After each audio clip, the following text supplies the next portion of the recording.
Welcome to the Head Trash Show. My name is Alexia Leachman and I'm the founder of Head Trash, home to the new and unique head trash clearance method that removes unwanted negative thoughts, feelings and emotions quickly and effectively so that you can achieve clarity, confidence and contentment in your life.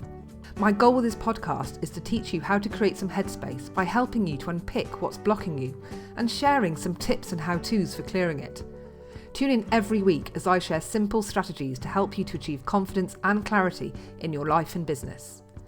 To find out how to clear your head trash quickly and effectively using our unique method, pop over to headtrash.com to get our free download and subscribe for our free head trash clearance updates.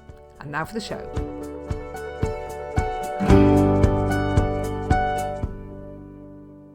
Hello and welcome back to the Head Trash Show. You're listening to Alexia Leachman. Now today I want to talk about stress. And I've picked stress because I think it's probably the one thing that most of us will throw our hands up in the air and go, yeah, I'm stressed. And if you're not stressed right at this moment, then I'm sure there's been a moment this week where you've probably been stressed.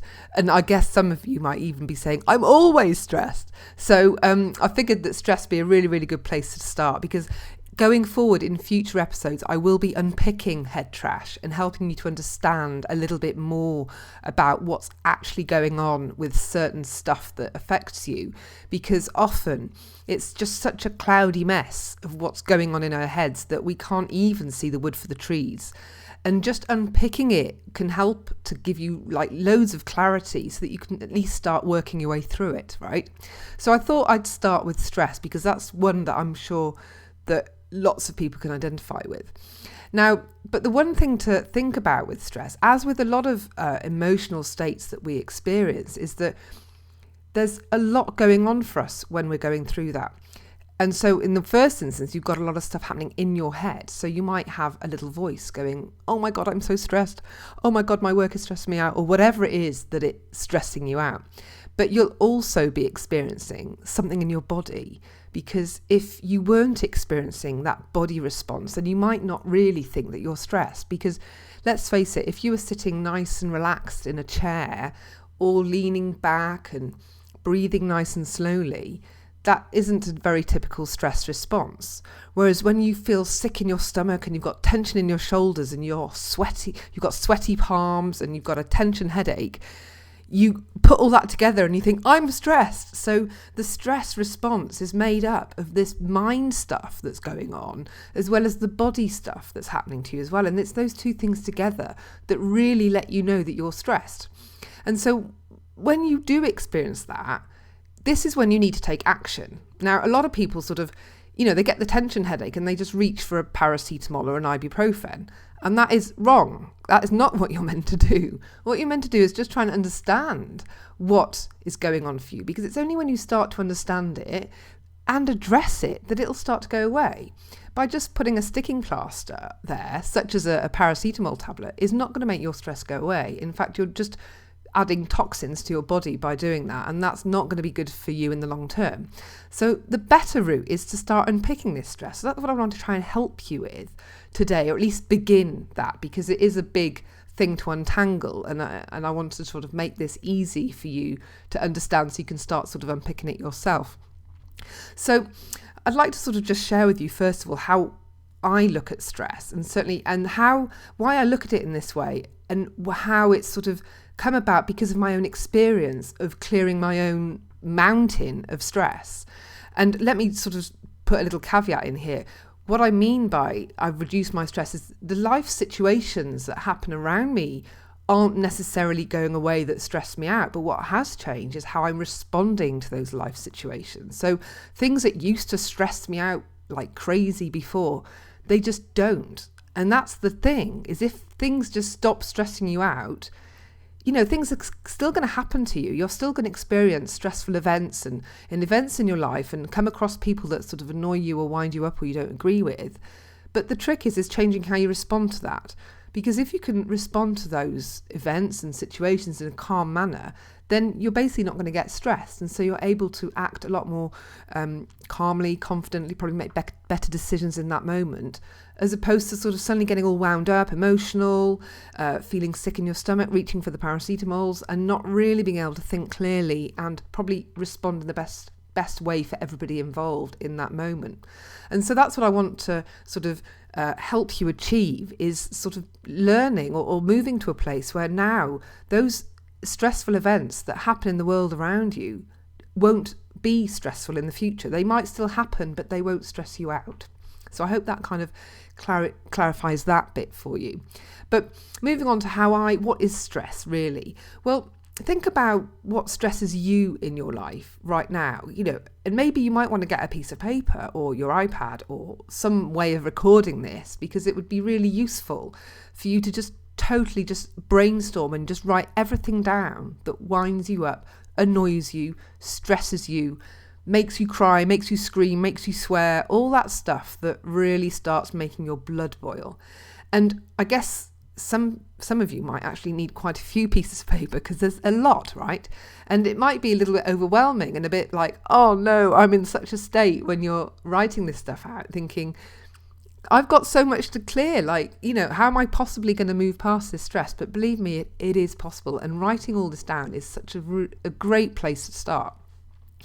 Because what you'll realise when you write all this stuff down is that you'll realise that your stress is actually made up of all these little tiny, tiny, tiny things. And on their own, they're probably not stressful, but it's the fact that they're together in this great big pile that's creating the stress. And so let me just sort of give you an example. If you were to sort of you're on a beach, you put your hand in the sand and you just pick up a handful of sand and you look at, you let it fall through your fingers, and you're watching and you're feeling the sand falling through your fingers, and left in your hand, caught between some of the lines on your hand, are a few grains of sand.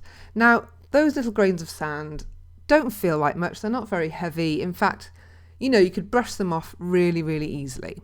However, if you imagine that you hold on to those little grains of sand, and then every time life goes on, you're piling more in.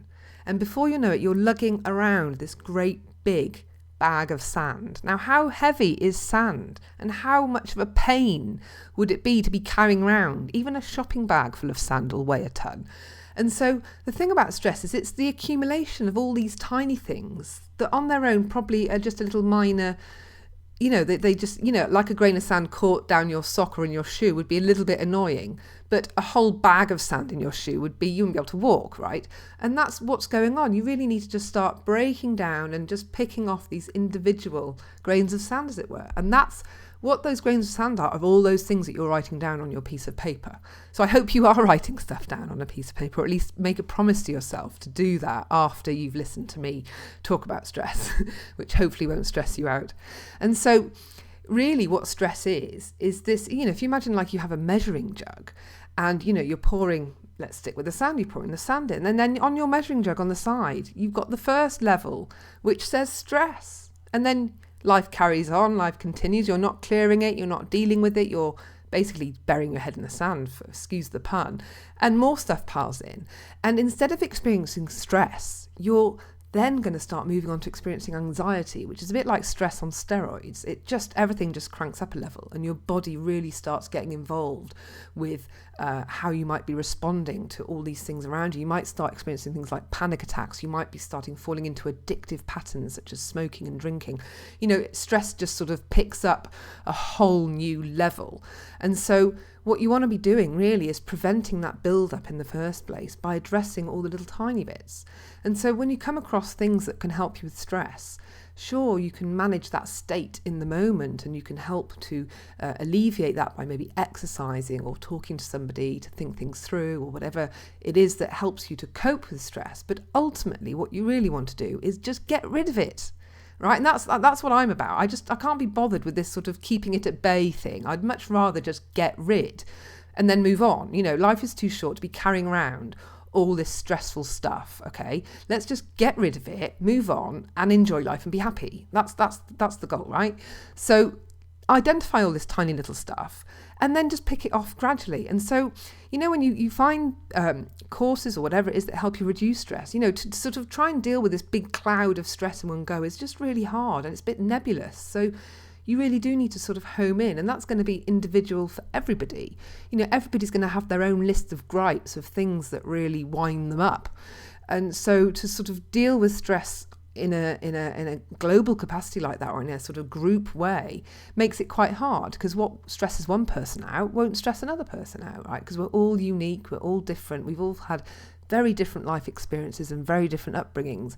And that suggests that that's obvious why we all get stressed by different things. So I hope that's kind of helped you to understand a little bit more about stress. And really, if you want to start unpicking your own stress, it's start with that list of stuff. So what are the headings that you need on your list? Write down all the things that people do that annoy you. So what is it they do that really wind you up, that make your blood boil? Write down those things that other people are doing that really, really annoy you. That's a really good place to start. Then also just write down those things, those situations that happen. So there's people and there's situations, there's events. So for example, getting a parking ticket or that kind of thing. You might suddenly get really stressed by that. Missing the train, there's not a person involved in that probably other than yourself, but it's something that's happened to you externally. So it's how you're responding to these situations. And just looking at it from those two perspectives can really give you great inroads into identifying what's creating your own individual pile of stress. And once you have that, you can then start taking each line on that list and using our 5-step process to clear it. So for example, if missing a train on your way to work and being late, you hate being late, and so you get totally stressed by the fact that first of all you've missed your train, and secondly you're going to be late for your meeting, for getting into work, and you just for the minute you've missed your train, for the next half hour until you're in the office, you're just totally replaying this, I hate being late, I'm going to be late, they're going to think I'm late, all that just cycle, that repeated cycle of head trash is just churning constantly. And let's face it, you're going to be late. So just let go of that and enjoy that half hour, read a book, chill out. You can't change what's happened. So just stop getting yourself in such a state. So take these individual phrases that you've written down on your list and literally insert them into our 10 head trash clearance mantras. So missing the train, for example. So then you just go, I love, adore and enjoy missing the train. And then you'd use all the other mantras, well, all 10, and use missing the train in your list. And then what you'll find is that suddenly you don't feel so bad about missing your train, because let's face it, you're still going to miss your train sometimes, because maybe you missed the bus in the first place on the way to the station, or whatever, you couldn't find your bag before leaving the house. So you can't change certain things like that, but what you can change is your response to that situation. And so hopefully when you start addressing each of these in turn, you'll be amazed at the difference that will make to your life in terms of how less stressed you'll feel. And the minute that you're less stressed, you're going to be able to enjoy life in really simple but obvious ways, like you'll be able to sleep better.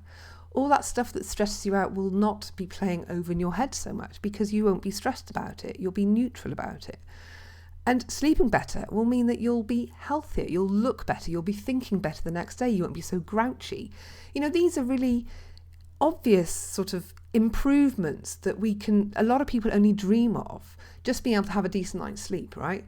So this is all you have to do. And so don't be overwhelmed if you've got a list as long as your arm, because hey, you've got a list, now you know what to do with it, okay? This is a list that you can tick things off. And so I would urge you to really give this a go, because it can make a massive, massive difference in your life. And I will leave it there, because I could talk about this forever, and I won't, because I want to try and keep this nice and short. So I will leave you for today and wish you luck in compiling your list of everything that stresses you out. And please do come and join me next week for the next edition of the Head Trash Show. Bye for now. You've just been listening to Alexia Leachman here on the Head Trash Show. If you enjoyed the show, I'd really appreciate you leaving a review here on iTunes. And don't forget to pop over to headtrash.com to get your copy of our free 5 Steps to Clearing Head Trash guide. Now stay tuned for upcoming episodes and more tips and how-tos for clearing your head trash and reclaiming your headspace. Until next time, bye for now.